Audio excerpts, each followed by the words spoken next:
BRS మాజీ MLA Peddi సుదర్శన రెడ్డి కన్నుమూశారు. తీవ్ర అనారోగ్యంతో గత ఆదివారం నుంచి కూడా యశోదాలో వెంటిలేటర్ మీద ఉన్న సుదర్శన రెడ్డి నిన్న అర్ధరాత్రి 12:51 తుది శ్వాస విడిచినట్టు డాక్టర్లు తెలిపారు. హైదరాబాద్ నుంచి వరంగల్ జిల్లాలోని నల్లబెల్లి మండల కేంద్రానికి ఆయన పార్థివ దేహాన్ని కూడా తరలిస్తున్నట్టుగా తెలుస్తోంది.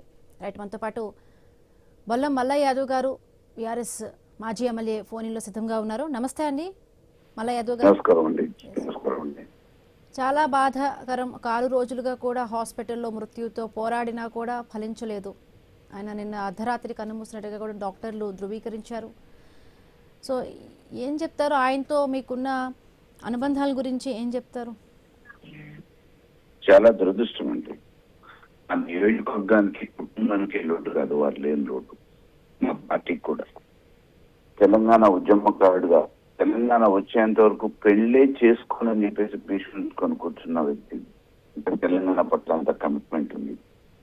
తెలంగాణ వచ్చిన తర్వాత ఆ ప్రాంతాన్ని అభివృద్ధి చేయాలని అడుగడుగున అనుక్షణం ముఖ్యమంత్రి గారు వెంటపడి ఎన్నో ప్రాజెక్టులు తీసుకొచ్చి పాకాలను అక్కడి వరకు పాలించి అనుక్షణం ప్రజాసేవే తప్ప మరొక యావలేదు మనిషి ఈరోజు ప్రజలకు దూరం కావటం, కుటుంబానికి దూరం కావటం అనేది ఎవరు జీర్ణించుకోలేని విషయం. వారు లేని లోటుని భౌతికంగా ఆ కుటుంబానికి తీర్చలేము. వారి ఆలోచనలు ముందుకు తీసుకుపోవడానికి ఆ నియోజకవర్గంలో ఉన్న యువతరం ముందుకు వెళ్ళాలి.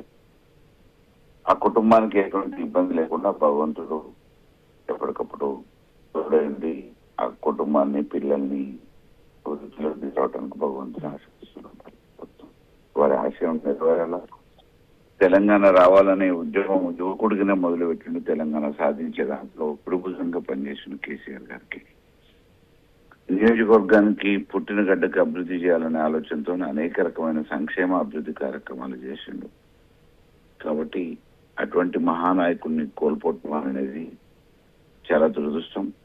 అటువంటి సన్నిహితుడు మాకు కూడా ఎప్పుడన్నా కలిసినప్పుడు ఎప్పుడు మాట్లాడినా తెలంగాణ గురించి, ప్రజల గురించి, సామాన్యుల గురించి ఎప్పటికప్పుడు సమీక్షించే వ్యక్తి.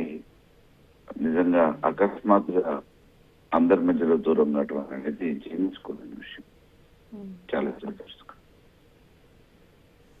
ఇప్పటికే అంటే బీఆర్ఎస్ నేతలు, కార్యకర్తలు మీరందరూ కూడా ఆయన్ని చూసేందుకు వెళ్ళబోతున్నట్టుగా కూడా తెలుస్తోంది.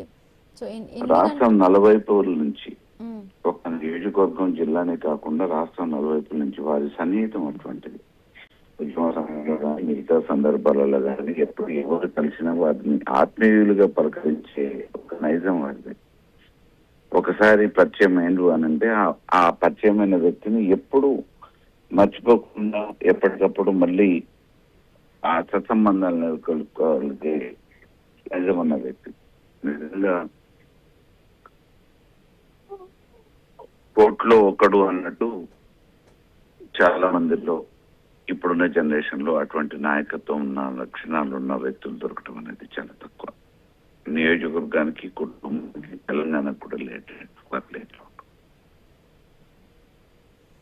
రైట్ అండి, థ్యాంక్ యూ అండి స్పందించినందుకు.